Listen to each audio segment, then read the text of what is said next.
नमस्कार प्यारे दर्शकों, मैं आपका ज्योतिष मित्र आदित्य द्विवेदी स्वागत करता हूं आपके अपने YouTube चैनल नक्षत्र तक में। अगर आप अपनी कुंडली का परामर्श चाहते हैं, अपने प्रश्नों के उत्तर चाहते हैं, समस्याओं का समाधान चाहते हैं, खराब ग्रह दशाओं के उपाय जानना चाहते हैं, कुंडली मिलान करवाना चाहते हैं या किसी शुभ मुहूर्त के बारे में जानकारी लेना चाहते हैं तो आप हमारे नंबर पर हमें कॉल कर सकते हैं या व्हाट्सएप मैसेज कर सकते हैं।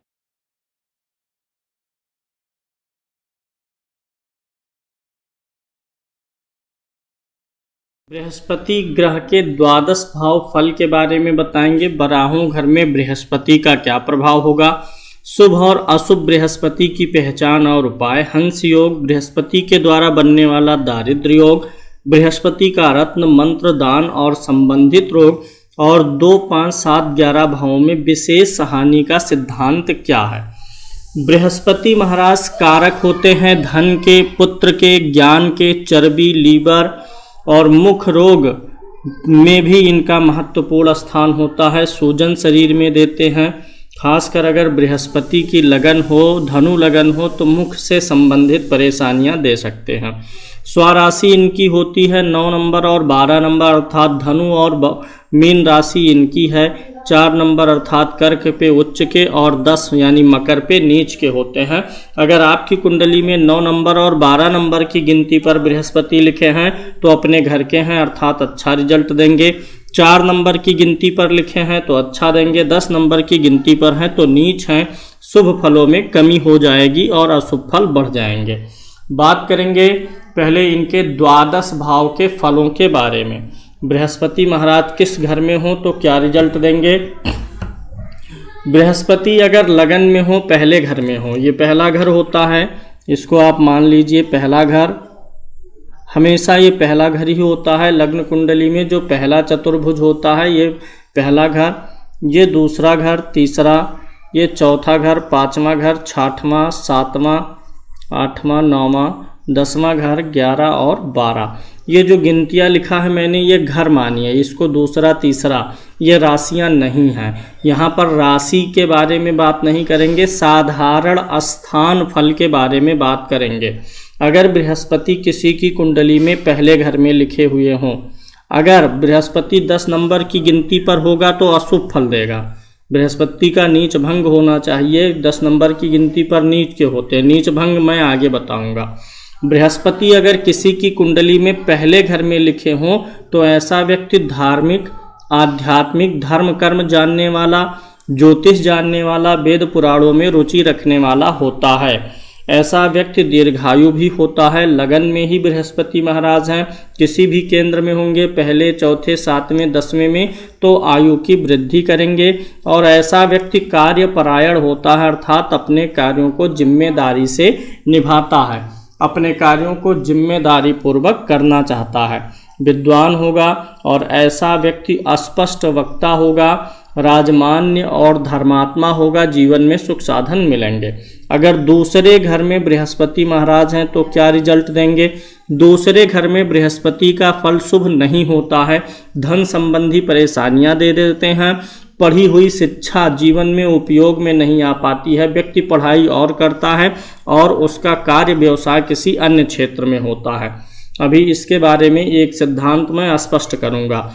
दूसरे घर में अगर बृहस्पति है, यहाँ पर 5वें घर में हो, 1, 2, 3, 4, 5, 5वें घर में हो, 7वें घर में हो और 11वें घर में अगर बृहस्पति हो तो फल की हानि करता है।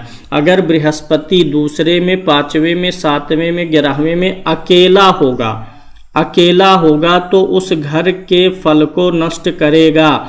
बृहस्पति अकेला ना हो, उसके साथ कोई ग्रह हो तब तो अच्छा रिजल्ट मिलेगा। बृहस्पति के जितने समीप कोई ग्रह होगा अंशों के हिसाब से उतना ही अच्छा फल होगा। दूसरे भाव में बृहस्पति धन की परेशानी, शिक्षा की परेशानी, पढ़ी हुई शिक्षा काम ना आए। 5वें में बृहस्पति अकेला होगा तो संतान की हानि करेगा, संतान नहीं होने देगा। एक कॉन्सेप्ट और यहाँ पर जानिए, दूसरे घर में 5वें 7वें और 11वें घर में बृहस्पति जितना बलवान होगा, अर्थात अगर उच्च का हो जाए, स्वराशि हो जाए, तो उतना ही ज़्यादा प्रॉब्लम क्रिएट करता है।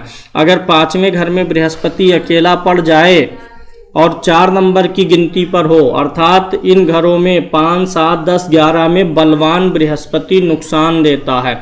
4 नंबर की गिनती पर पंचम में पड़ जाए तो पुत्र होगा ही नहीं, होगा तो विकलांग होगा। अगर यहाँ बृहस्पति के साथ कोई ग्रह हो, बृहस्पति नौमांश में नीच का हो, बृहस्पति 4 नंबर की गिनती पर हो लेकिन वक्री हो, तब तो संतान होगा। अर्थात बृहस्पति कमजोर होगा इन घरों में तो ही अच्छा लाभ देता है। यहाँ बृहस्पति अकेला हो और वो भी बलवान राशियों में हो तो लाभ नहीं देता है।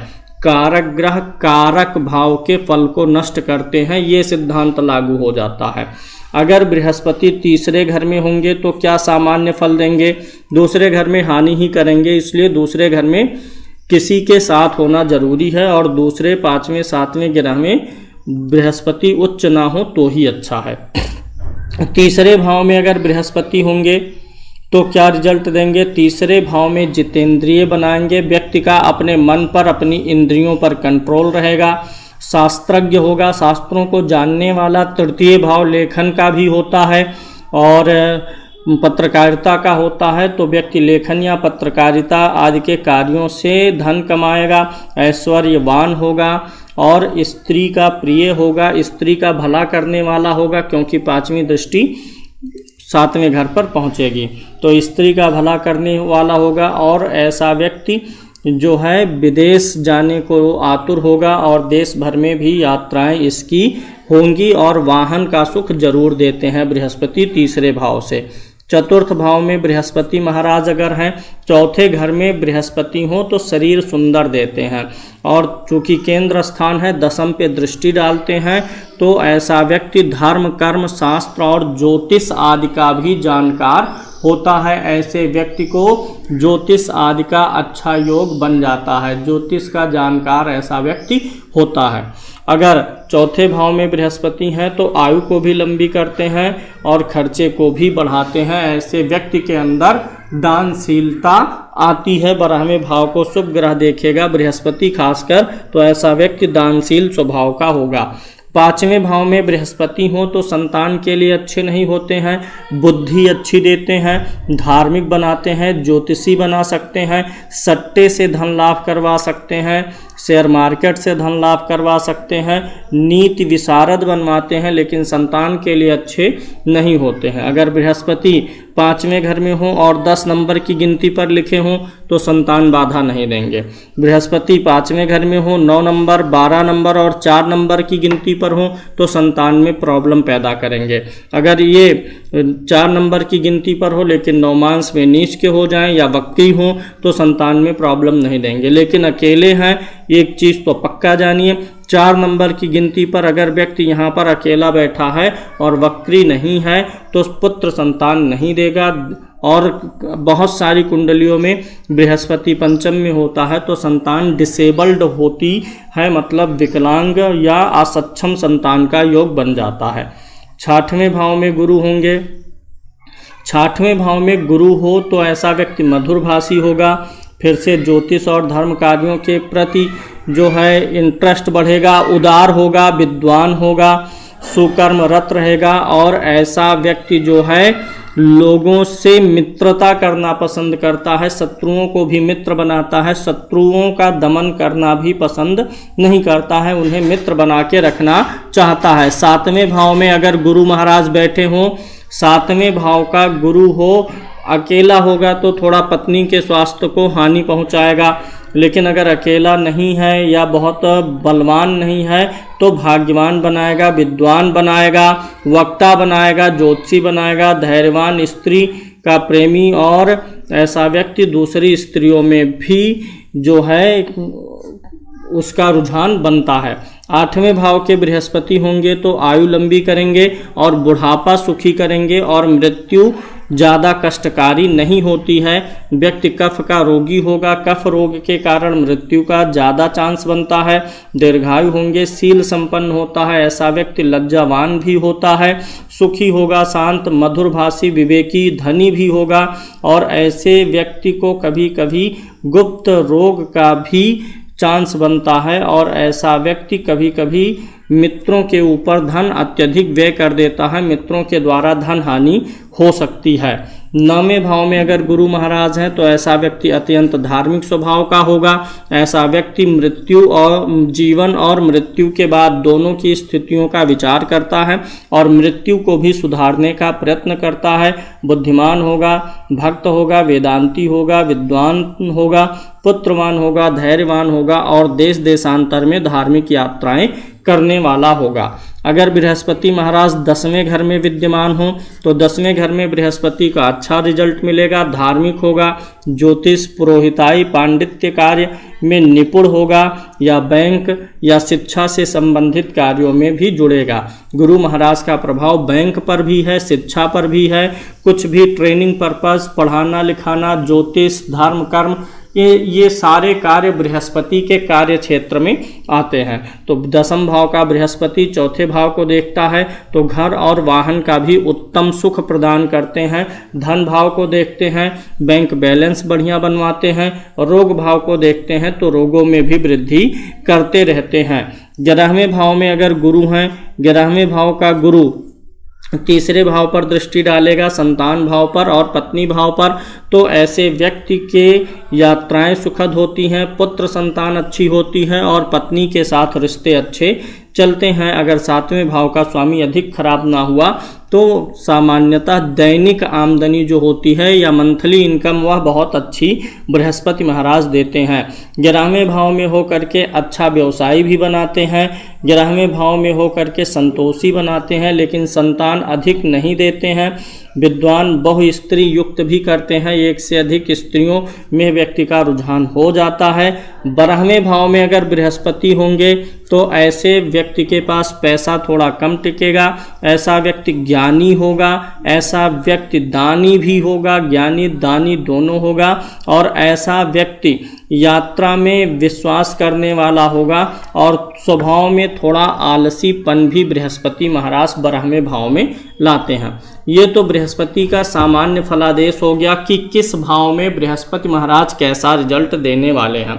अब थोड़ा कॉमन बात कर लेते हैं। अगर आपकी कुंडली में ये जो पहला घर है यहाँ पर 9 नंबर या 12 नंबर की गिनती लिखी हुई है, 5वां घर जो है यहाँ पर 9 नंबर या 12 नंबर की गिनती हो, या 9वें घर में 9 नंबर या 12 नंबर की गिनती हो, तो आपको बृहस्पति का रत्न पहनना चाहिए। पुखराज बृहस्पति का स्टोन होता है तो आप पुखराज पहन सकते हैं। जो पुखराज नहीं पहन सकते वो उपरत्न सुनहला पहन लें, सुनहला पहना जा सकता है बृहस्पति का उपरत्न। अगर आपकी कुंडली में बृहस्पति की राशि 9, 12 6वें घर में पड़ रही हो, 8वें घर में पड़ती हो, 12वें घर में पड़ती हो, तो बृहस्पति के लिए पीली वस्तुओं का दान करना चाहिए। पीली वस्तु जैसे हल्दी हो गया, दाल हो गई, पीले वस्त्र हो गए, केला हो गया फलों में, तो इन पीले वस्तुओं का दान करना चाहिए। अगर बृहस्पति 6वें, 8वें, 12वें का स्वामी है आपकी कुंडली में और उसकी महादशा चल रही हो तो दान करिए। बृहस्पति लगन 5म, 9म का स्वामी हो और महादशा चल रही हो तो उनका स्टोन पहन लीजिए। बृहस्पति अगर ज़्यादा शुभ करना चाहते हैं, अगर बृहस्पति की महादशा है, बृहस्पति से संबंधित चीज़ों में कमी नज़र आती है, तो आपको बृहस्पति का मंत्र ओम ब्रीम बृहस्पतये नमः का जप करना चाहिए। ओम ब्रीम बृहस्पतये नमः का जप आप करिए। अगर आप आर्थिक रूप से बहुत परेशान हैं, कर्ज लदा हुआ है आपके ऊपर, बहुत ही परेशान है, तो आप, क्योंकि धन के कारक ग्रह बृहस्पति हैं और कर्ज तभी मुक्ति मिलता है जब धन आता है, तो ओम ब्रीम बृहस्पतये नमः का आप 84,000 मंत्र जप करके इसी मंत्र से हवन कर दीजिए, संकल्प लेकर के कि मैं फला कर्ज मुक्ति के लिए ओम ब्रीम बृहस्पतये नमः मंत्र का 84,000 जप इतने दिन में करूँगा। अगली चीज बता दें, जिसकी भी कुंडली में बृहस्पति 10 नंबर की गिनती पर लिखे होते हैं, अगर आपकी कुंडली में 10 नंबर की गिनती पर बृहस्पति लिखे हैं और वक्री नहीं है तो ऐसे व्यक्ति को धन संबंधी परेशानी अवश्य होनी है। बृहस्पति 10 नंबर की गिनती पर है तो ऐसे व्यक्ति को लीवर से संबंधित परेशानी देंगे, चर्बी की परेशानी देंगे, मुख रोग दे सकते हैं, सूजन दे सकते हैं, शरीर में सूजन दे सकते हैं। 10 नंबर की गिनती का बृहस्पति जो है बिलरुबिन बढ़ा सकता है, पीलिया दे सकता है, या फिर फैटी लीवर दे सकता है, शरीर में सूजन दे सकता है, चर्बी को बढ़ा सकता है और ऐसे व्यक्ति के ज्ञान में कमी करता है। ऐसा व्यक्ति ये नहीं जान पाता है कि क्या उचित है, क्या अनुचित है, क्या करना चाहिए, क्या नहीं करना चाहिए। तो अगर 10 नंबर की गिनती में बृहस्पति है तो बृहस्पति की वस्तुओं का, पीली वस्तुओं का दान और बृहस्पति का जप भी करना चाहिए। अगर बृहस्पति आपका 9, 12, 4 नंबर की गिनती पर है तो शुभ है, बृहस्पति 10 नंबर की गिनती पर है तो अशुभ है, बृहस्पति 6, 8, 12 का स्वामी है तो अशुभ है।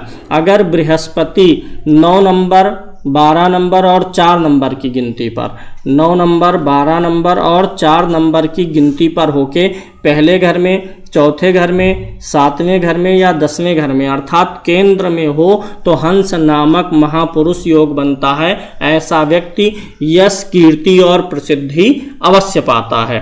बृहस्पति से संबंधित रोगों को मैंने बता दिया। अगर आपको इनमें से कोई संबंधित रोग है तो बृहस्पति की वस्तुओं का दान और बृहस्पति के मंत्रों का जप आपको कराना चाहिए।